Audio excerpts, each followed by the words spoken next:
Cupping, uji cita rasa kopi, jarang sekali dilakukan petani kopi. Biasanya hanya oleh barista atau Q grader.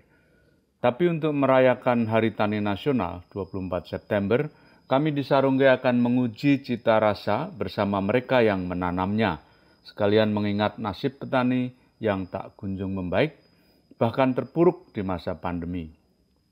Barista kami undang untuk online public cupping supaya berbagi pengalaman dengan petani dan prosesor pasca panen dari kopi Sarongge. Kopi mulai ditanam di Sarongge tahun 2015.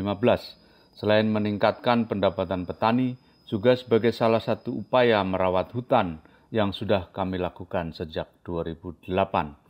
Jadi, jauh sebelum kopi ditanam, 3 bukit Sarongge seluas 38 hektar kami hutankan kembali.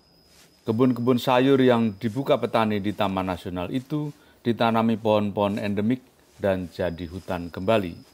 Dan 155 keluarga tani harus turun beriringan dari sana ketika hutannya pulih. Bersama para petani, kami coba mencari sumber penghasilan baru. Ada yang ternak kambing, kelinci, ada pula yang bikin industri rumahan seperti bikin sabun sereh, jamu, dan sebagainya. Sebagian bertanam kopi, mula-mula di tanah desa dan meluas ke tanah perhutani. Untunglah sebagian petani kopi yang tergabung dalam kelompok tani hutan Satria Mandiri itu mendapat izin perhutanan sosial.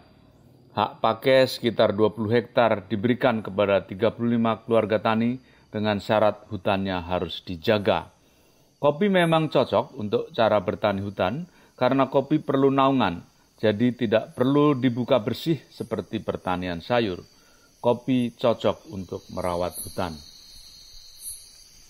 Ketika sebagian petani mulai panen kopi, saya membuat tempat pengolahan pasca panen supaya petani tidak sulit menjual panennya.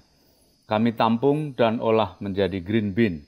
Ada yang diolah basah atau full wash, ada yang diolah kering atau natural.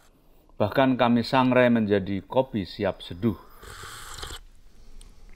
Kopi Sarongge dikenal dengan cita rasa yang khas, asam lembut, segar buah, dan sedikit manis di ujungnya.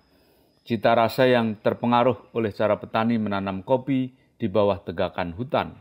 Kami sebut cita rasa dari hutan yang terjaga. Yang Sarongge 1535, kita mendapatkan cita rasa yang unik. Kabar petani Sarongge mendapat akses lahan negara cepat menyebar ke desa sekitar, salah satunya ke desa Pakuwon. Mereka membentuk KTH Rindu Alam dan mengajukan izin perhutanan sosial. Pengajuan izin itu terbantu oleh momentum kunjungan Presiden Jokowi ke Cianjur dan izin diserahkan Presiden dalam temu petani di Cianjur. 30 anggota KTH Rindu Alam ikut menanam kopi dan tahun depan mulai menikmati hasilnya.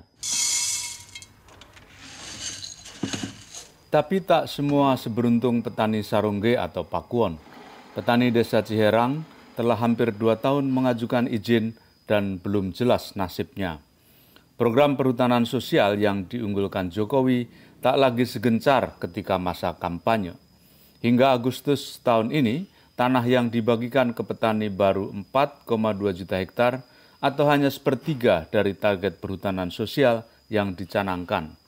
2 periode kepresidenan Jokowi tampaknya tidak akan berhasil mencapai target redistribusi lahan ini. Untuk izin pemanfaatan hutan. Sesungguhnya perhutanan sosial sangat strategis dan berpotensi besar mengubah ekonomi petani dekat hutan. Kalau target perhutanan sosial dicapai, maka akan menurunkan tingkat ketimpangan penguasaan tanah. Sekarang sekitar 100 petani Sarongge dan sekitarnya berkebun kopi. Kalau panen optimal, daerah ini bisa menghasilkan 70 ton green bean dengan nilai jual sekitar 70 miliar rupiah per tahun. Bukan angka yang besar kalau dibandingkan produksi nasional, tetapi ini dapat bercerita tentang manfaat hutan untuk petani sekitar, sekaligus menegaskan prinsip lama orang Sarongge bahwa hutan akan lestari kalau masyarakat sekitarnya sejahtera. Yang sudah merah ya seperti ini kan. Oh ya, Kalau mau ikut kaping, jangan lupa pada Hari Tani Nasional, Kamis 24 September, di Instagram Kopi Sarungge pukul 4 sore.